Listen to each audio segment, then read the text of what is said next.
నమస్తే, welcome to Leo. మనతో ఉన్నారు సీనియర్ జర్నలిస్ట్ కనకదుర్గ వడ్లమాని గారు.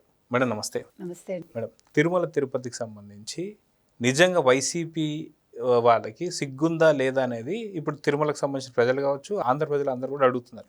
ఎందుకంటే మొన్నీ మధ్యనే చూసుకుంటే స్వామివారికి సంబంధించి పవిత్రమైనటువంటి లడ్డు ఏదైతే ఉందో దాన్ని కల్తీ చేసి దానిపైన ఒక సిట్ నడుస్తూ వస్తుంది. ఇప్పుడు వచ్చేసరికి మళ్ళీ పరకామణి మీద కూడా ఈరోజు కౌన్సిల్ లోకేష్ గారు సంచలనంగా మరో సిట్టు వేయబోతున్నారని చెప్పి అంటున్నారు.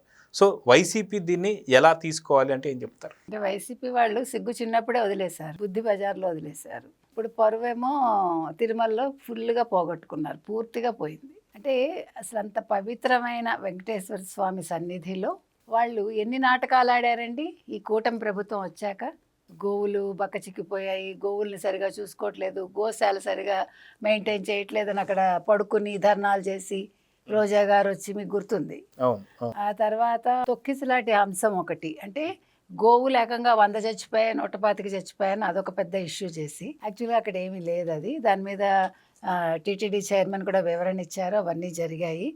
అంటే లేనిది ఉన్నట్టుగా చూపించి ఏదో దాన్ని ఒక హంగామా చేయాలనుకున్నారు. అంటే ఇక్కడ ముఖ్యంగా ఇవన్నీ ఎందుకు చెప్తున్నామంటే, పరకామణిలో డబ్బులు ఎక్కిస్తారు కదండి, ఆ డబ్బు గోల్మాల్ చేశారు. 100 కోట్లు పైగా. 100 కోట్లు అంటే చాలా మంది ఏమన్నారంటే, మేడం మీరు 100 కోట్లే అంటున్నారు ఏంటండి, వైసీపీ వాళ్ళు కదా అన్నారు. నన్ను మనం 100 కోట్లు అంటే అబ్బో 100 కోట్లు అనుకుంటున్నాం, వాళ్ళకి ఆఫ్టర్ ఆల్ 100 కోట్లుగా ఉంది.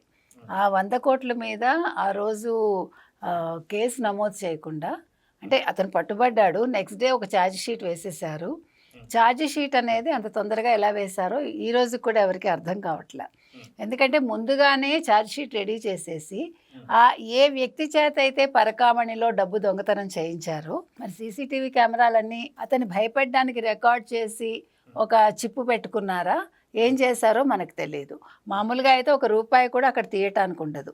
అంటే భూమన కరుణాకర్ రెడ్డి, వైవి సుబ్బారెడ్డి ఆధ్వర్యంలో ఈ రకంగా జరిగింది అంటే వాళ్ళు ఎన్ని వేల కోట్లు తినేశారు ఒకటి. రెండోది, ఇతన్ని మూడో రోజు ఏం చేశారట, లోక్ అదాలత్లో అతన్ని తప్పు మాఫీ చేసేసారట. అదేంటి మాఫీ చేసేదేంటి? ఇప్పుడు మీకు కుల సంఘాలు ఉంటాయి చూడండి, వాళ్ళు ఏం చేస్తారు, మీ మీద ఒక ఎలిగేషన్ వచ్చింది అనుకోండి, సరే నువ్వు ఈ తప్పుకి ఇంత కట్టేసేయి, నువ్వు ఇంటికి వెళ్ళిపో అంటారు. అంటే మీకు ఒక దాన్ని ఏమంటాం మనం, మీ మీద ఇంత ఫైన్ వేసేస్తారు, అయిపోతుంది. అట్లా ఈ లోక్ అదాలత్లో దీన్ని మాఫీ చేసేసి ఏం చేస్తారో తెలుసా మీకు, ఈ 100 కోట్లు తీసేసుకుని ఆ తర్వాత వైసీపీ నాయకుడు ఒకడు మద్రాసులో ఉండే అతని ఆస్తులను అన్నీ కూడా కైవసం చేసుకున్నాడు అని తెలుస్తుంది. అంటే ఇక్కడ ఈ దొంగతనం చేసింది పోయింది, సొంత ఆస్తులు పోయాయి. ఈ రోజు అతను ఎక్కడున్నాడు? రెండోది, దీని మీద వాళ్ళు గప్చుప్పుగా ఉన్నారు ఇంతకాలం. మరి రోజా గారు ఓ కొండెక్కేసి, తిరుమల కొండ రాజకీయంగా ఏదో నిందలేసేసి చంద్రబాబు నాయుడిని తిట్టేసి, లేకపోతే లోకేష్ని తిట్టేసి, లేకపోతే పవన్ కళ్యాణ్ తిట్టేసి చేస్తుంది కదా.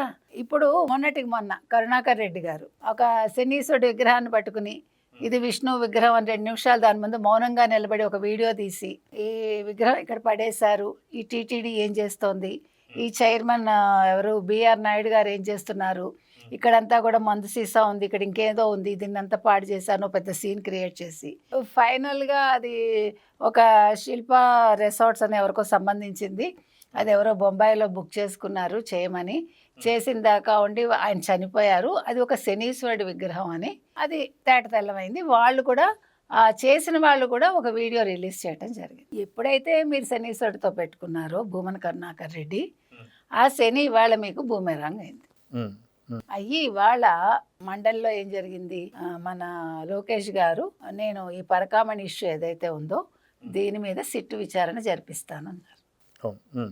ఇప్పుడు దెబ్బకి ఒక్కొక్కడు మాట్లాడాలి వైసీపీ వాళ్ళు. ఇంకోటి నేనేం విన్నానంటే, ఎప్పుడో 23లో అయిపోయింది కదా, దాన్ని సెటిల్ చేసేసాం కదా, ఇప్పుడు విచారణ ఏంటి, సిట్ ఏంటి అని అడుగుతున్నారు వైసీపీ వాళ్ళు. అంటే మేము దొంగతనం చేసేసాము, మేము జైలుకి వెళ్ళాము, అదేదో జరిగిపోయింది, అలాగా మేము సర్దేసుకున్నాము, మేము పనిచేసుకున్నాము, ఇప్పుడు ఇంకా పంచాయతీ ఏంటని వాళ్ళ ఉద్దేశం. అయితే దాదాపు 100 కోట్ల పైగా ఏదైతే మనం చూసాం, దీనికి సంబంధించి పరకామణికి సంబంధించి ఇక్కడ భూమన కరుణాకర్ రెడ్డి దీనికి సెటిల్మెంట్ చేశారని, కొంత తనే వాడాడని తీసుకున్నాడని చెప్పేసి అంటున్నారు.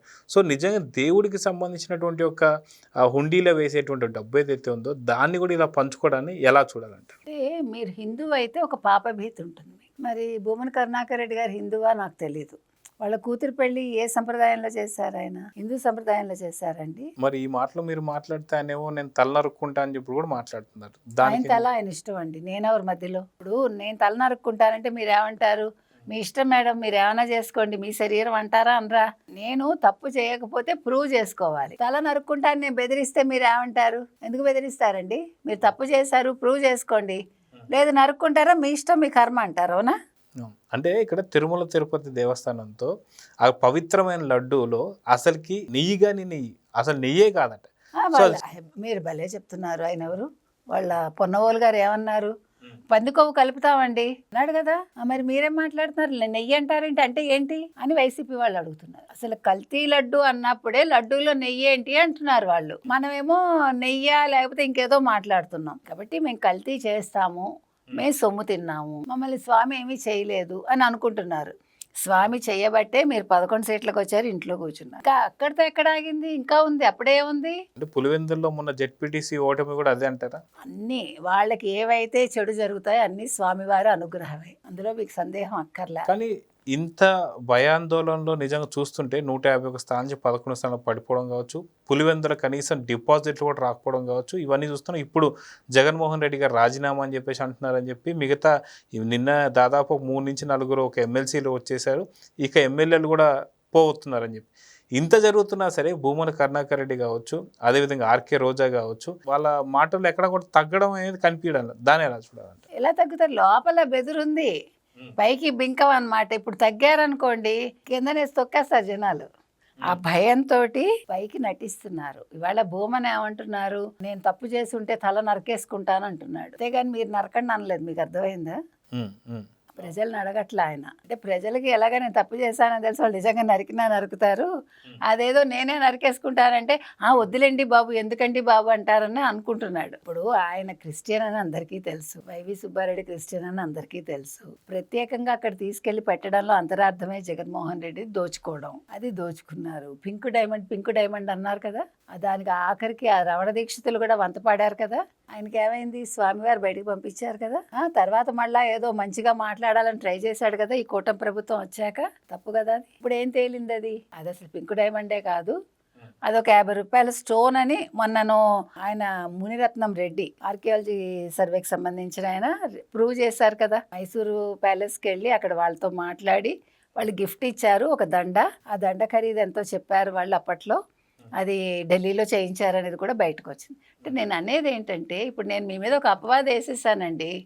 ఓకే, కొన్ని సంవత్సరాల అపవాదం నడుస్తుంది, కానీ నిజం నిలకడ మీద తెలుస్తుంది అంటారు కదా. ఇప్పుడు బయటకు వస్తున్నాయిగా 2023 April 29, 24, 25 April, May, June, July, August, September. So 2 సంవత్సరాలు 5 నెలల తర్వాత నిజం బయటకు వస్తుంది. కానీ మీరు ఎప్పుడో అయిపోయింది మేము సెటిల్ చేసేస్తామంటే సెటిల్మెంట్ చేయడానికి ఇదేమన్నా దందాలా, లేకపోతే ఏమన్నా ఇవి దాన్ని ఏమంటారు అండర్ గ్రౌండ్ మాఫియా విషయాలు? ఇవన్నీ దేవుడితో పెట్టుకున్నారు మీరు 100 కోట్లండి. అవేమో భూమన్ కరుణాకర్ రెడ్డి కూడా పనిచేసుకున్నట్ట, సింహభాగం ఆయనకే వెళ్ళింది అంటున్నారు. అంటే ఇప్పుడు దొంగతనం చేసిన వాడు ఎటు కాకుండా పోయాడు వాడు. అంటే ఇప్పుడు మీకు మనం చెప్తున్నవన్నీ కరెక్ట్ అని మీకు అర్థమవుతుందిగా. మనం గత కొన్ని సంవత్సరాలుగా చెప్తున్నామండి, జగన్మోహన్ రెడ్డిని నమ్ముకున్న వాడు లాస్ట్కి ఎక్కడికి వెళ్తాడు? జైలుకి వెళ్తాడు, కటకటాలు వచ్చాలు లెక్క పెడతాడు. చంద్రబాబు నాయుడు గారు నమ్ముకున్న వాడు ఏమవుతాడు? ఒక ఎమ్మెల్యేనో, ఎంపీనో, లేకపోతే ఒక మంచి పొజిషన్లోనో, ఒక బిజినెస్ పర్సనో ఏదో అవుతాడు. అంటే డిఫరెన్స్ చెప్తున్నాం మనం. బట్టి జగన్మోహన్ రెడ్డిని గుడ్డిగా నమ్మారు. నమ్మినందుకు ఆయన చక్కగా తీసుకెళ్ళి ఎక్కడ పెట్టాలో అక్కడ పెట్టాడు. వాళ్ళ పరకామణి విషయం ఏదైతే ఉందో, ఇది ఎవరు వదిలిపెట్టినా రెడ్ బుక్ వదలదు. మీకు అర్థమైందా? రెడ్ బుక్ ఈ మధ్యన రెడ్ బుక్ గురించి మాట్లాడలేదు చూసారా? ఎవరైనా మాట్లాడారా? వైసీపీ వాళ్ళు ఈ మధ్యకాలంలో బ్లూ బుక్ రాసుకోండి, మీకు నచ్చిన బుక్ రాసుకోండి అన్నాడు కదా. ఇప్పుడు ఎవ్వడు నచ్చిన బుక్కులు రాసుకోకర్లే, రెడ్ బుక్కే బయటకు వస్తుంది. ఈ పరకామణి విషయం ఏంటో తేలుస్తుంది, సిట్ వస్తుంది. సిట్ వచ్చాక అవసరమైతే ఈడీ ఎంటర్ అవుతుంది. సో చూద్దామంటే ఖచ్చితంగా సిట్ మాత్రం అత్యంత తొందరలో వేయబోతున్నట్టు చెప్పారు లోకేష్ గారు. సో కనీసం వైసీపీ నేతలు దీనిపైన ఎలా స్పందిస్తారో చూద్దాం. మరి నమస్తే అండి. Please subscribe to Leo News for more videos.